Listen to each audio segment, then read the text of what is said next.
농심 2025년 1분기 실적을 스루풋 회계로 분석한 내용을 진행하도록 하겠습니다.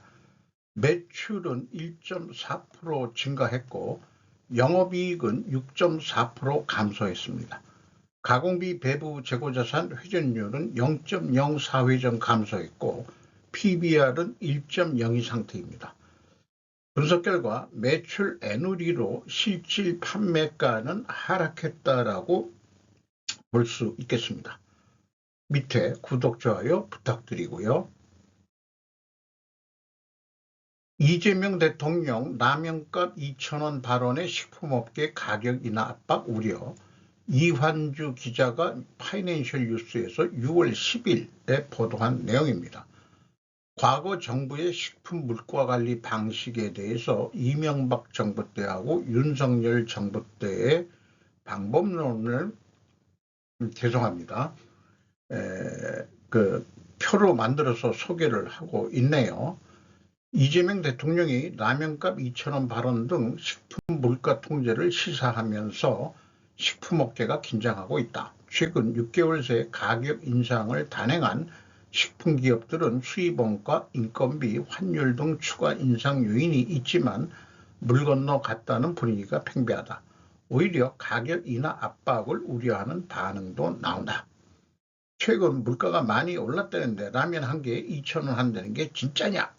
이렇게 회의 때 얘기했던 것을 읽고 있는데 여기에 대해서 보도 내용도 나오긴 하지만은 언급한 라면은 사진에서 같이 오뚜기 10컵 라면 프리미엄급을 말하는 것일 겁니다.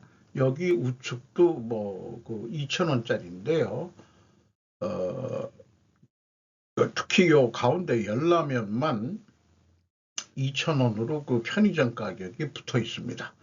일반 보통 라면은 1분기에 출고 가격이 오르긴 올랐습니다. 먼저 원가 회계 손익으로서 매출이 6,934억 원으로 전년보다 1.4%가 증가했습니다. 가공비 배부 재고자산은 12.1%로 크게 두 자릿수가 증가했는데 바람직하지 않습니다. 원가 회계 손익 산출 산식으로는 재고의 증가는 이익의 증가지만 실질적으로는 이익이 더 떨어졌을 겁니다. 매출 총이익률 0.3% 증가했고 판매관리비는 3.6% 증가했습니다. 그 결과 영업이익은 379억 8,700만 원으로 0.6%가 내려갔습니다. 영업이익률도 0.1% 떨어졌습니다. 스루풋 회계로 분석한 결과는 매출에 비례하는 매출 재료비가 3,967억 9,300만 원으로 1.5% 증가했습니다. 매출 증가율하고의 갭 플러스 0.1%인데 이것은 원재료 가격 상승을 제가 미리 확인하고 가공 비율을 가정한 결과이기는 합니다. 원재료 가격이 올랐어요. 스루풋율은 변동이 없습니다. 운영 경비는 2.5% 증가했습니다. 그 결과 TOE 생산성은 1.13으로서 0.01포인트가 하락했습니다. 스루풋 영업이익은 352억 4,100만 원으로 원가 회계 영업이익보다 무려 27억 4,600만 원이 적은 수치입니다. 이것은 가공비 배부 재고자산이 크게 증가했기 때문입니다. 재고자산 내역을 보면은 제품 및 상품, 반제품 및 제공품 두 가지 더해가지고 1,129억 6,700만 원, 전년 기초보다 122억 원이 크게 증가했습니다. 그만큼 안 팔렸다는 얘기죠. 생산을 더 했다는 얘기고 전체 재고는 49억 밖에 증가를 안 했습니다. 평가 손실 작업을 하고 있고요. 비성분을 분석한 결과가 아니고 분기에는 농심에서 비성분 데이터를 비공시하기 때문에 전년도 가공 비율이 22.9%였는데 원재료 가격이 상승한 것을 확인해 가지고 22.5% 정도 되지 않겠느냐 가정을 한 것입니다. 그거에 의해서 총 제조 비용의 22.5%를 곱하면은 공장 가공비가 되겠습니다. 이 공장 가공비에서 판매 관리비를 더한 금액이 운영 경비가 되겠고요. 전체 6,554억 원에서 운영 경비를 뺀 3,940억 원이 그 재료비, 매출원가 재료비가 되겠습니다.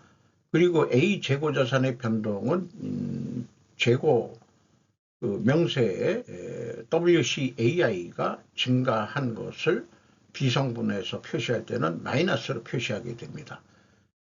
그래서 역산을 해가지고 원재료 사용 및 상품 매입액이라고 4,062억 5,300만 원을 아마 그 원재료 사용액과 상품 매입액일 것이라고 역산풀이를 해낸 결과이겠습니다. 1단계, 2단계 재고자산의 증감액 비교는 비교 의미가 없겠습니다. 제가 맞추어준 수치이기 때문에요. 연간으로 할 때는 갭이 있는데 그 갭을 찾기는 좀 어려웠습니다. 현금흐름표 기준 전체 재고자산의 증감액은 일치를 합니다. 재고자산 폐기 손실로 나오네요. 그 갭이. 그래서 그 차이가 27억 4,600만 원 그 스루풋 회계가 더 적게 나오는데 이것은 그 매출원가 재료비와 그 다음에 그 스루풋의 매출 재료비 차이액과 일치하고 필연적으로 존재할 다른 것으로 검증을 한다면은 재고자산 증감액에서 가공 비율을 곱하면은 그 차이액이 나오겠습니다. 이렇게 스루풋 회계의 금액이 정확하다는 것을 검증해 할 수 있겠습니다. 경영평가지표로서 재고 회전율이 0.04회전 떨어졌어요. 소수점 한 자리면 뭐 거의 똑같은 수치이긴 합니다. 스루풋율도 마찬가지긴 합니다. 0.04% 하락했습니다. 동시에 이렇게 하락하면 투명하게 가정을 세웁니다. 그리고 새로운 평가지표 인적자산 회전율 2.67로서 0.02포인트가 내려갔습니다. 그만큼 직원들의 노력이 열심히 했어도 성과는 떨어졌다는 얘기가 되겠죠. 그래서 두 가지 경영평가지표가 내려갔기 때문에 회계 투명성 가정을 세우는데 이것을 입증하려면 원재료 가격이 상승해야 되고 판매 가격은 인하가 되게 됩니다. 또한 수량으로도 재고 회전율을 산출해서 하락했다라고 입증을 해야 될 것입니다. 그래서 원재료 가격이 상승했느냐 하락했느냐 여기에서 보면은 이 소맥과 팜유만 회사는 샘플로 제시를 했고요. 단순 평균 4.5%인데 그 비중이 매입 비중이 59.1%입니다. 나머지는 상품도 있고 포장재가 포함이 되어 있습니다. 2.6% 상승한 것으로 됩니다. 그리고 판매 가격 신라면이 이제 핵심 추적인데 5.3% 증가했고요. 40개들이 한 박스 그 가격인데 요거 그 안에 40개가 들어간다고 표현되어 있습니다. 5개 소포장이 8개 들어가는 거로 되어 있습니다. 그러면은 726억 원이 출고가가 되겠습니다. 뭐 다른 것들도 많이 올랐어요. 그 짜파게티 같은 거는 좀 비싸죠. 그렇습니다. 안성탕면은 신라면보다는 좀 싸고 육개장 사발면 이게 그 개수 한 박스의 개수는 작을 겁니다. 아마 포장들이가 다른 거로 알고 있습니다. 그래서 라면이 그 탁자 위에 올랐는데 회의 공장 출고가가 726원으로 산출이 되네요. 근데 제가 편의점에서 그냥 살 때는 5건들이 한 봉지가 5,000원이에요. 그래서 개당 1,000원에 사는데 유통마진이 공장에서 출고한 다음에 뭐 대리점에 들어가고 대리점에서 다시 리테일 업체한테 들어가고 리테일 업체에서 다시 소매 편의점으로 가는 그런 유통 과정이 그렇게 길진 않을 것 같아요.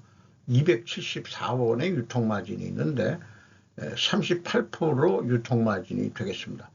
그런데 제가 최근에 몰랐던 게 지금 이용을 하고 있습니다만은 KT 휴대폰을 휴대폰 나올 때부터 KT를 계속 쓰고 있는데 멤버스를 10% 할인을 해주네요. 900원에 사고 있습니다. 그러면은 유통마진이 24% 정도 되겠습니다. 일단 가격이 5.3% 오른 거는 올랐어요. 다른 거 뭐 음식값 오른 거에 비해서는 오른 것도 아니죠.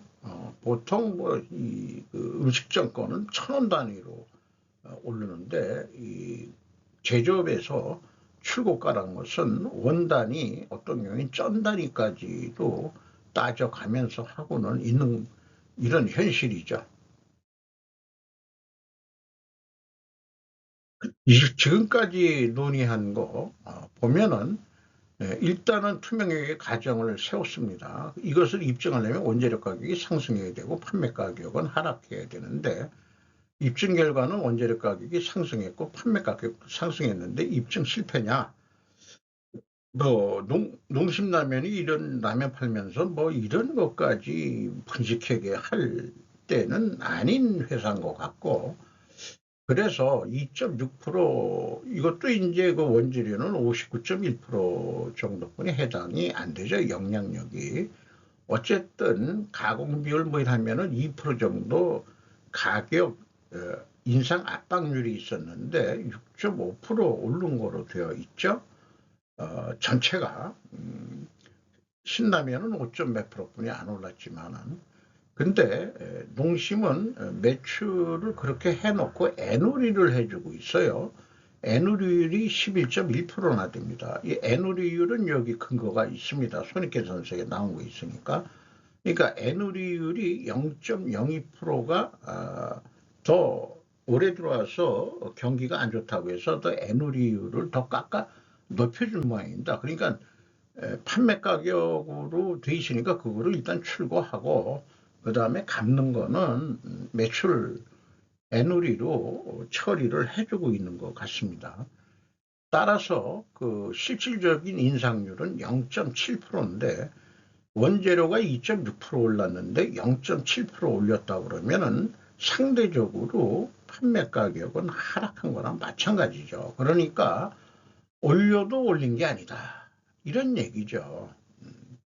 그래서 그 뭐 프리미엄급 무슨 컵라면 이런 거를 샘플로 그 도마 위에 올랐다는 게 글쎄요 라면이 이제 그 물가 지수의 그 대표적인 게 됐는지 모르겠습니다만은 어쨌든 뭐 다른 물가에 비해서는 오른 것도 아니다 이렇게 생각이 들어갑니다.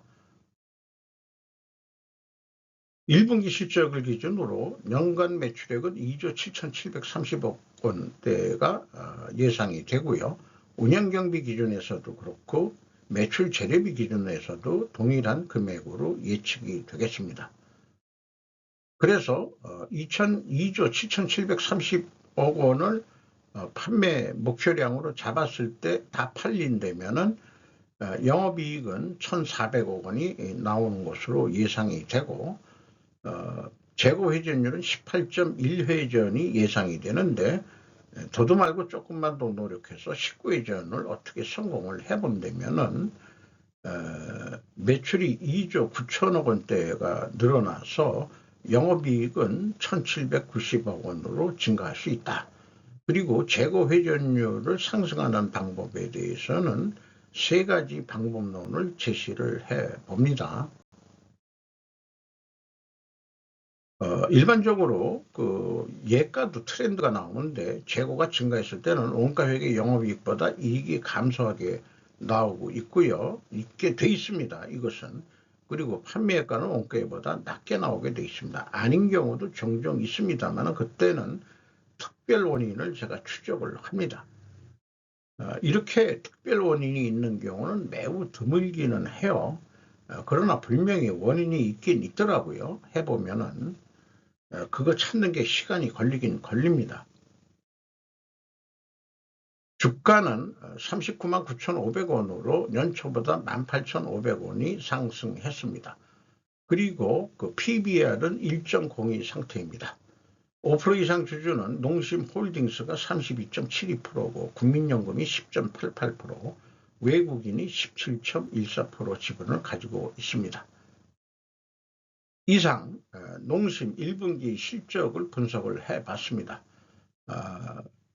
뭐 프리미엄 라면은 모르더라도 일반 보통 라면은 뭐 그렇게 오른 것도 아니다. 오히려 원재료 가격 오른 거에 비해서는 그만큼 올리질 못했기 때문에 애누리 해주고 뭐 이런 것 때문에 결국은 못 올린 거나 마찬가지다.